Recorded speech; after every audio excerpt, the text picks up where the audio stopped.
Hello and welcome back to the another episode of the Hindu News Analysis. Well, the date is 7th September 2025, and in this video we are going to discuss some important articles which are very much relevant for your preparation.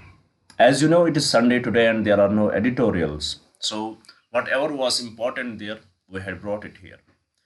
Now, before we will start our discussion, I would like to give you the brief idea what our approach would be when we will discuss these articles so that you will get ready for it. First of all, with respect to every article, we will try to learn what is the summary of the article so that you will get the basic idea what is given in the article, and if needed, we will go beyond the article so that you will be much comfortable with it. Then we look into the data points, key data points which were given in the article, which I believe you should note down. Or if you don't want to note those data points down, then at least mail me. I will send you this PPT. And then after that, we will look into the possible prelims or mains question. Possible prelims or mains question which can be framed from these articles so that it will give the idea how this article is relevant for your preparation. Now, without any delay, let us start our discussion by looking at the first article as it is on the screen. Here, the article, it talks about the statements made by the ex-Chief Justice of India, as there was symposium held at this SRM University, their law college. SRM University, it is a big university where we have different, courses given there. And there only the law college, they had invited the ex-Chief Justice of India, and he gave certain statements there which are very much important for us. So let's try to understand what are those statements. What did he say? The NV Ramana, NV Ramana, NV Ramana. He highlighted various issues. One of the major issue which he highlighted, that the process has become the punishment in our criminal justice system. The process has become punishment in the justice system, in our criminal justice system. Why? What are the reasons for that? Because there are huge number of under trials in our jails. But unfortunately, once with this huge number of under trials, there is huge burden in judiciary. If we look at the numbers, when we will look into the numbers, when we will go to the key points, you will find out, you will have the basic understanding what is the burden there. And at the same time, the bail is becoming much difficult to get. Bail is becoming much difficult to get. Once with these three important points, and then there is another important point, which is the conviction rate. What is the conviction rate? It is this conviction rate, it is very low as compared to the under trials, as compared to the the vacancies, as with respect to vacancies, with respect to the under trials, there the convicted rate is very low. These are some points which were highlighted by the ex-Chief Justice of India, R.V. Ramana. And he said that what are the reforms which are needed, and by which we can sort out these issues. The vacancies which are in the judiciary system, they should be filled as quickly as possible. The number of judges should be increased, and the bail should be made the norm, as it is highlighted from last many years, that bail should be the norm and jail should be the exception. So in this regard, let's see what are the key points which are given in the article, which are necessary for you guys. Here, first it talks about the judicial process as punishment. Former Chief Justice of India, N.V. Ramana, argues that the criminal justice system is a punishment in itself, as innocent people often spend extended periods in prison before being acquitted. So this is what exactly we had discussed in the summary part. This is what is exactly happening. There are huge number of under trials, but unfortunately it takes time, because the burden on the judiciary is very huge.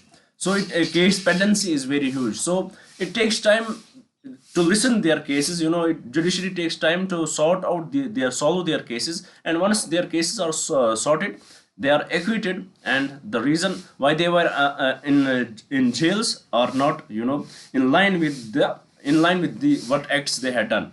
In nutshell, in simpler terms, they are in jails without doing anything wrong, without on the basis of just accusations they are in the jails. So second thing, need for reforms. He called for fundamental reforms starting with public prosecutors who should be independent of the executive and accountable to the courts. The public prosecutors, the what reforms he had suggested, that the public prosecutors, they should be independent of the executive, of the bureaucratic executive or the political executive, but they should be accountable to the court, they should be accountable to the law, then only it can be achieved. Then it also calls for the police accountability. The police also needs to be held accountable for faulty and delayed investigations that lead to wrongful confinement. This is also one of the reasons, because of the police, there are many people who are unnecessarily in the jails. They do the faulty and delayed investigations that lead to wrongful confinements. So police accountability is also much needed. Then we need to solve the case pendency and judicial vacancies. The senior advocate Abhishek Manu Singhvi highlighted a significant rise in the case pendency from 3.3 crore in 2018 to 5.02 crore in July 2023. So there is significant increase in the case pendency. This is attributed to a constant 33% vacancy in the high courts and 25% in the lower courts. So this much vacancy is there. It is one of the reason, pendency, this much pendency is there, and it is one of the reason because there is one of the reason for that is because there are huge judicial vacancies. Then also it highlighted the low conviction rate. Former Chief Justice of India, U. Lalit, pointed out that the conviction rate for criminal cases is between 20%, meaning a majority of under trials are eventually acquitted. So this is conviction rate is also very low. Then there are bail delays. Bail applications have complex filing procedures and widely varying disposal times, with some stakes taking over 5 months. This emphasizes the need to protect individuals' liberty. So these are the issues with our judicial system right now in a nutshell, which were highlighted by this article. I hope you had understood them. They are very easy, very genuine, and very straightforward. Now in this regard, let's see what kind of question can be asked if they will ask you in the exam. These are model questions. On this basis, the aim is to give you the information. The aim is to conceptualize, give the concepts, give the idea how such questions, how these topics are important for you. It is not necessary the same question would be asked in the exam, nor necessary that same statements would be asked in the exam. But the important thing is, it is the concept which matters. So here, what kind of question we have brought? Here the question says, the legal experts at recent symposium highlighted several issues with India's criminal justice system. Which of the following statements about the state of the judiciary and criminal cases are correct? First, case pendency in India's courts has decreased since 2018. It is totally incorrect. It is opposite of what we learned. Second, judicial vacancies are not a significant factor in case pendency. This is a huge factor. This is also incorrect. Third, the conviction rate for criminal cases is typically above 50%. This is also incorrect. It has highlighted somehow between 20%. And the number of pending cases has risen to over 5 crore with significant vacancies in high court and lower courts. This is exactly the correct statement with respect to this question. So with this, I hope you had understood the article here, you had understood these key points, and you had understood this question. Now I would like to take a minute to give you the brief introduction about the initiative which we had started here from 2nd June 2025. In this initiative, we had promised you that every day we will upload 2 videos. One in the morning session where we will discuss the daily current affairs of yours, daily news analysis, DNA. And in the second video, we will discuss the static syllabus. And here we had already, started with Indian polity, which we had completed in 30 lectures. Then we took up the governance, completed in 11 lectures. Now we are discussing the ancient history. Already we had, delivered 8 lectures related to ancient history, and we are about to complete it too. And also here we had promised you that by the month of January 2026, we are going to complete your full syllabus. Whatever is required for you to clear the exam, we will cover that. But the only exception is that we are not going to cover your optional level subjects. We are not going to cover your optional subjects. And also I had told you every time I give this introduction that Once we are delivering these lectures, at the same time we had prepared notes for you, and these notes are now available with respect to Indian polity and governance.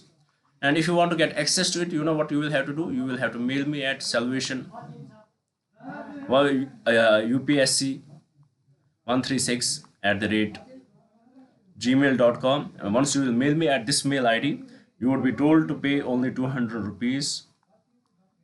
And then only you will get access to it. You know, you may ask me, why, sir, why would we need to study from it? Because it is uniquely written.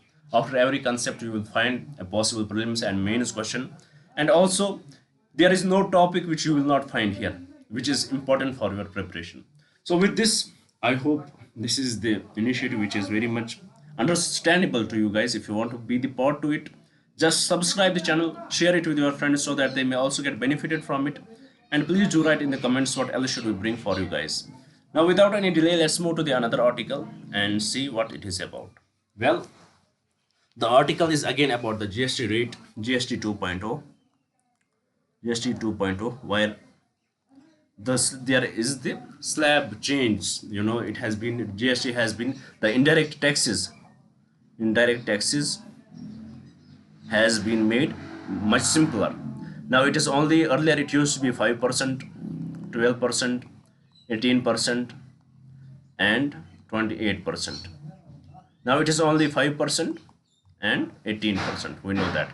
And there are many items from the 18%, 12% which had been shifted to 5%. Many items from 28% which had been shifted to 18%. And also there is extra duty or tax of 40% on sin goods and luxury goods. And now the question which is asked in this article, that will this GST rate cut boost the economy? Is it going to help the economy? You know, for that you have to understand what is the concept here, why this GST rate cuts have been brought in at the first of all, why they had been brought in.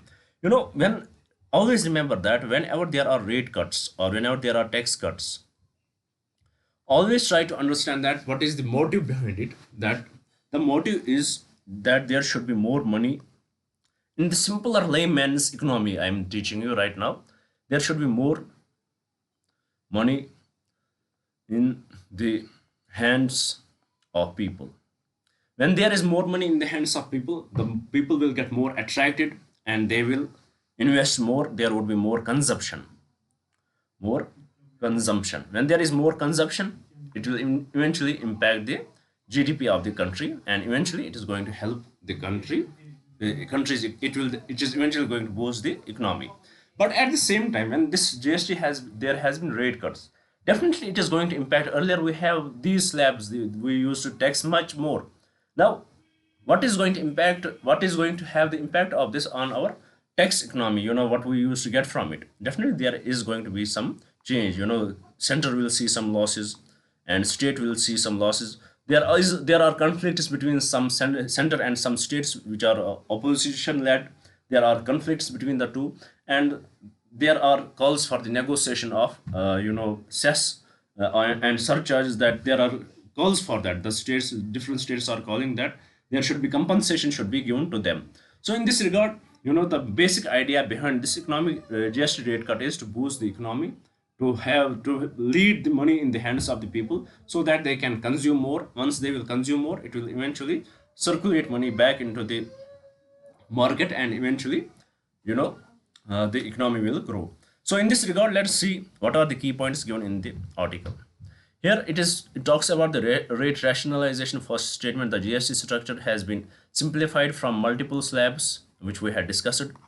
Removal of cess, the GST compensation cess has been removed for most items with exception of some tobacco products with plans for its full removal by the end of the calendar year. You know, removal of cess, compensation cess, we had discussed that. Widespread rate cuts, the GST rates for a large number of items have been reduced. For instance, many common use products have been removed from the 12% to the 5% slab we had discussed. Then sectors benefiting, key industries welcoming the change include healthcare, GST on money, medical products reduced to 5%, renewable energy tax on compensation cuts from 12 to 5%, and real estate we had discussed this many times now. Then sectors with concerns, some industries have raised reservations. The textile industry is unhappy with the 18% rate on garments over 2500, because they believe that even the poor people sometimes try to choose the clothes who are about 2500. The airlines are protesting the higher GST on non-economic loss seats. The insurance sector faces a mixed picture, with a personal health and life insurance becoming tax exempt, but with this simultaneous loss of input tax credits for insurers. Then economic rationale, the reforms were timed with the expected end of the GST compensation cess. They are also intended to stimulate consumers' demand to counter a potential slowdown from external factors such as US tariffs on Indian imports. Then revenue impact, the central government's estimated revenue loss is 48,000 crore. However, some reports, like one by the State Bank of India's research team, estimates a much smaller loss of 3,700 crore. Opposition states have expressed concerns over the revenue loss and have called for new revenue sharing mechanism. So these are some key points which you need to know if you want to get access to it. First of all, I would request you guys, please try to make the notes of it, because it is eventually going to help you when you will try to revise them. If you are not that comfortable in writing it down, at least you can mail me at, let me again write, salvation UPSC 136 at the rate gmail.com, and I will definitely respond to you guys, and I will definitely send this mail to you, this PPT to you. With this, let's move to the what kind of question can be asked. Here the question says, the recent GST reforms marks a significant step towards simplifying India's indirect tax regime. Critically analyze the objectives and implications of these changes, particularly in the context of economic growth and fiscal federalism. Discuss how the new tax structure is likely to impact different sectors of the economy and the revenue dynamics between the center and the state. Please do write answer to this question if you want, and then do send it to me if you want me to check your answer. Now with this, let's move to the another slide. Here it is about how much is spent on children's education in India. So the article is about how much is spent on children's education in India. Basically, this article in a way highlights the gender disparity in spending in education system. Gender disparity. So it talks about this issue, how the male child, whether it would be rural or urban, they are invest more money is invested on them. They would be sent to private schools. They will be given the private tuition. But as compared to woman child, a girl child, their investment is very low. So it is, this article has these points are highlighted there. Now let's have a look at the points which are necessary for you. First, gender gap is in expenditure. A key finding of the 80th round of the National Sample Survey is that the Indian families spend less on their daughters' education than on their sons. That's very much evident. This is a notable gap, despite girls making up 48% of the school population and women having a slightly higher gross enrollment ratio in higher educations. So it is very much clear through the National Sample Survey that there is the Indian families, they spend less on their daughters' education than on their sons' education. Why? So because we have the patriarchal mindset that daughter has to go to the groom's house. When she will go to groom's house, what is the need on spending on her money? Rather than, why should we not spend on our son's career, so that he will stay at the home and he will let the home grow bigger, or help the family. Then the second statement, rural urban disparity. The expenditure gap is present across the country. In rural areas, the families spend 18% more on boys, while in the urban areas, the difference is 2,791 per student.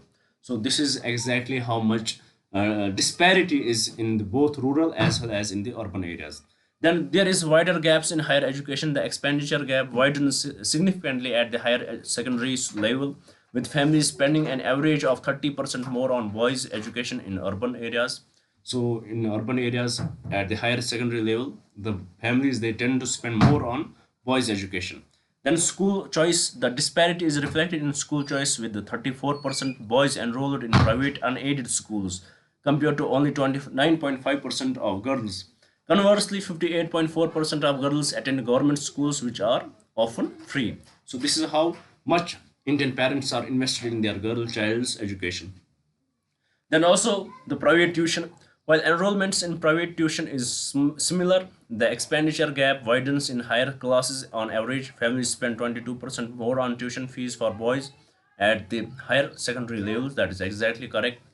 Then state-wise variation, the gender gap in both schools, school choice and expenditure varies widely by states. Delhi, Madhya Pradesh, Rajasthan, and Punjab show large gaps in private school enrollments, while states like Tamil Nadu and Kerala show more equitable ratio. So please do note down this data. It is highly important for your exam, whether a question may be asked in the prelims exam or such points you can use in your mains question too. So with respect to this, let us see what kind of question can be asked from this article here. Here the question says, as per recent national-wide survey on education, which of the following statements are correct regarding the gender gap in education expenditure in India? The per student expenditure on girls is higher than the boys, totally incorrect. The gender gap in education expenditure is a problem only in rural areas, incorrect. The families spend less on girls' education across all stages of schooling from primary to higher secondary, that is true. The gap in expenditure on private tuition is minimal and does not vary by gender, that is also incorrect. So with respect to this question, the correct statement is option C. With this, let's move to the another article and let's have a look at it. Well, it is about the PM Narendra Modi. He is going to skip the UN trip and he will not be the part in the UN General Assembly. Instead of him, it will be the Jai Shankar, who will our external affairs minister. He will take part in this, on this podium. And the reason which is highlighted unofficially, that it is because the Narendra Modi, he does not want to share his stage with Prime Minister Shahbaz Sharif, and right now the conditions with Trump and India and Modi are not that well. So these are the primary reasons why he is not going to be the part of it. In July exactly, he was the man who has to address, but it has been changed. So in this regard, let's see what are the key points given in here and what is the theme of it, which are important for your prelims examination. Let's see. Here, key points: India's representation at UNJ. Prime Minister Narendra Modi will not address the United Nations General Assembly. External Affairs Minister S. J. Shankar will represent India and speak on September 27. United Nations General Assembly session details: the 80th session of the UNGA opens on September 9, with general debate scheduled from September 23 to 29. Not important for us, but just get the data. Key speakers: US President Donald Trump will address the UNGA on September 23rd. Themes and events. The theme for the 80th session is Better Together. Please do remember that. A question about prelims can be asked. Better Together, 80 years and more for peace, development and human rights. This can be asked in the exam.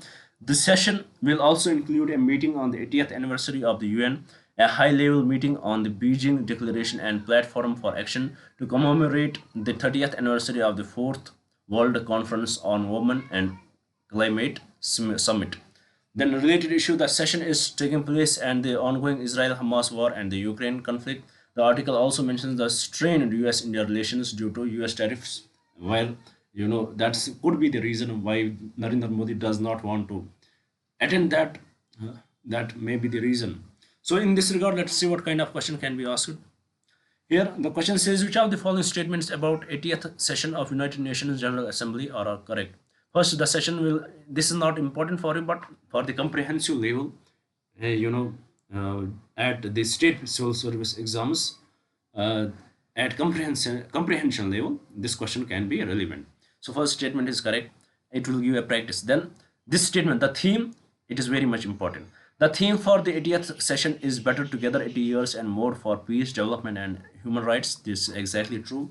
Then high-level meeting will be held to mark the 30th anniversary of the 4th World Conference on Women. That's also true. So with respect to this question, all the three statements are correct. With this, let's move to the last question of today's discussion. Let's see what is, last article of today's discussion. It is about the vanishing practice of apatanis. Vanishing practice of apatanis. So it is a tribe in Arunachal Pradesh, and they had practice in which the woman will have tats. They will have tattoos on their faces, and they will use this wooden nose ring on their nose. But the reason for that was because of the abduction cases in this region. They innovated this practice so that their woman will look less attractive, and they will not get abducted. And eventually in 1970s this practice was banned. The reason was that because of this practice, it hinders the prosperity of women. They get problems in getting the jobs. So in this regard, it is almost on decline. The vanishing practice of epitanis, as it is said, this practice is almost on decline. And now the only old woman practice this, practice this, you know, these practice this these traditions. So in this regard, let us see what are the key points given in here. Here, tribe and location. The Patanis tribe lives in Valley of the Lower Subansiri district in Arunachal Pradesh. It can be important. Second, traditional practice. Apatani women are traditionally known for their facial tattoos called tippi. You have to know what is this tippi. And wooden nose plug called yapping hulu. Wooden nose plug called yapping hulu. Origin of the tradition: the practice began as a defensive measure to make a Patani woman appear less attractive to prevent them from being abducted by men from the other tribes. It later became a symbol of beauty and cultural identity. Decline of practice: the practice was officially banned by the government in the early 1970s because it posed social obstacles such as hindering women's employment opportunities in cities. Current status: the tradition is now confined to the older generation of Apatani women who continue to proudly embrace it as an internal part of their identity. So, in this regard, these are some key points which were mentioned in the article which you need to know. Let's see what question can be asked here from in the exam from this article. Here, the question may say, with reference to the traditional practice of the Apatani tribe of Pradesh, which of the following pairs is correctly matched? Nose plugs, yapping hulu, correct. Facial tattoos, tippy, correct. So in this regard, the correct answer is option C. With this, I am going to conclude my discussion here. I hope you would have liked the video. I hope you would definitely share it with your friends so that they may also get benefited from it. And one more thing I would like to mention here, that why we give this news analysis here, so that it will save your time. You don't need to invest 3 to 4 hours earlier than 1 to 2 hours if you are good in it. You don't need to invest that much time in reading newspapers. For that, we do it for you guys. We summarize it, we give the key points so that you don't need to go back and read the newspaper. So here, but at least you need to make the notes of them. And if you are not ready to make the notes, at least get the PPTs. So if you want to get the PPTs, what you will have to do, you will have to mail me. Please mail me at Salvation UPSC 136 @gmail.com. Once you will mail me, I will send you this PPT to you guys so that you will get benefited from it. With this, I am going to conclude my discussion here. Thank you for staying with me. Thank you very much and have a nice day.